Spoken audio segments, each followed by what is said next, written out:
Hello foodies, welcome to Healthy Food Healthy Family. International Society of Ancient Wisdom குழுமம் நடத்திய வள்ளலாரோட 201வது பிறந்த நாளில் நடத்தப்பட்ட சிறப்பு அன்னதான வீடியோவை நம்ம போன தடவை பார்த்தோம். அந்த அன்னதானத்தை தொடர்ந்து மாதம் ஏழை எளிய மக்களின் பசியை போக்குற விதமாக இந்த அன்னதானம் இன்னமும் நடைபெற்று தான் இருக்குது. அதை பற்றி தான் இந்த வீடியோவில் உங்கள் கூட நான் பகிர்ந்துக்க போகிறேன். அருட்பெரும் ஜோதி அருட்பெரும் ஜோதி தனிப்பெரும் கருணை அருட்பெரும் ஜோதி. அன்னதானமே சகல தானங்களில் சிறந்ததுன்னு சொல்லுறாரு வள்ளலார். பசி என்ற நோய் தான் உலகத்திலேயே மிகவும் கொடுமையானதுன்னு சொல்கிறாரு. பசி அகற்றும் அறப்பணி செய்பவனே மனித குலத்திற்கு நன்மை செய்பவன் ஆவான்ட்டு நம்ம ராமலிங்க அடிகளார் சொல்கிறாரு. உணவு கொடுத்தோர் உயிர் கொடுத்தோர் ஆவார்.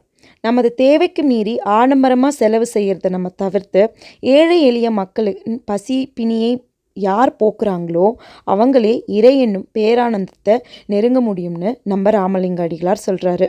அது மட்டுமல்ல, 1869 வடலூரில் சத்திய தர்ம சாலையை அவர் நிறுவினார். அன்று ஏற்றப்பட்ட அடுப்பின் அன்னதான ஒளியானது இன்று வர சுடர்விட்டு எரிஞ்சு கொண்டு தான் இருக்குது என்பது இந்த அருட்பெரும் ஜோதியின் மிகப்பெரிய அற்புதம்னே நம்ம சொல்லலாம்.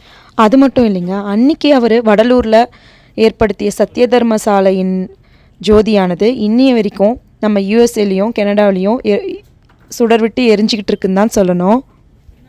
இப்போ நீங்கள் பார்த்துட்ருக்க இந்த காணொலியில் கூட international society of ancient wisdom குழுமத்தினர் அன்னதான உணவினை சமைச்சு அதை வள்ளலாரை நினச்சி விளக்கேற்றி வழிபடுறதை தான் நீங்கள் பார்த்துட்ருக்கீங்க. தரமான காய்கறிகள் மற்றும் மளிகை பொருட்களை கொண்டு தான் இந்த அன்னதான உணவானது தன்னார்வலர்களால் சமைக்கப்படுது. அப்படி சமைக்கப்பட்ட இந்த உணவுகளை பாதுகாப்பாக டுகோ பாக்ஸில் அழகாக பேக் பண்ணி வச்சுட்டாங்க. இது எல்லாமே பார்த்திங்கன்னா ஒரு 300 பேர்கிட்ட சாப்பிடக்கூடிய உணவுகள் தயாராக இருக்குது. இதை அப்படியே இப்போது அவங்க காரில் எடுத்துகிட்டு போய் அந்த உணவுகள் பரிமாற வேண்டியது தான். இங்கே நீங்கள் பார்க்குற இந்த வாலண்டியர்ஸ் எல்லாமே பார்த்திங்கன்னா எந்தவித ஒரு எதிர்பார்ப்பும் இல்லாமல் தன்னுடைய நேரத்தை செலவிட்டு இந்த தன்னார்வ தொண்டர்களாக இருக்கிறாங்கன்னு தான் சொல்லணும். இதுக்கெல்லாம் ரொம்பவே பெரிய மனசு வேணும். ஒரு மனுஷன் கடவுளை அடையணும்னா அதற்கு 4 நிலைகள் இருக்கிறதா நம்ம வள்ளலார் சொல்கிறாரு. ஹேமசித்தி, தத்துவ நிக்கிரகம், சாகா கல்வி, கடவுளின் நிலை அறிந்து அம்மயமாதல். இந்த 4 தத்துவத்தில் ஏமசித்தி, தத்துவ நிக்கிரகம் இது 2த்தையும் முயற்சி செஞ்சால் அனைவராலையும் அடைய முடியும். ஆனால் சாகா கல்வியை அடைஞ்சது நம்ம வள்ளலார் ஒருவர் மட்டும்தான். ஒரு மனுஷன் அப்போ சாகா கல்வியை அடைஞ்சிட்டா கடவுளை அடைஞ்சிடலாமா அப்படின்னு பார்த்தா அதுவும் கிடையாது. இந்த சாகா கல்வியை கிடைச்சாலும் கடவுளின் நிலை அறிந்து அம்மயமாதல் என்ற ஒரு நிலை இருக்குது. ஆக இந்த கடவுளின் நிலையை நாம் மனுஷங்களாகிய நாம் அடையணும்னா கருணையோடு இருக்கிறது ரொம்பவே முக்கியம். கருணை ஒன்றே கடவுளை அடைய ஒரே வழி. கருணை நம்மிடம் இருந்தால் நாம் இறைவனை தேடி போக வேண்டிய அவசியமில்லை. இறைவனே நாம் இருக்கும் இடம் நோக்கி நம்மை தேடி வருவார் அப்படின்னு நம்ம வள்ளலார் சொல்கிறாரு.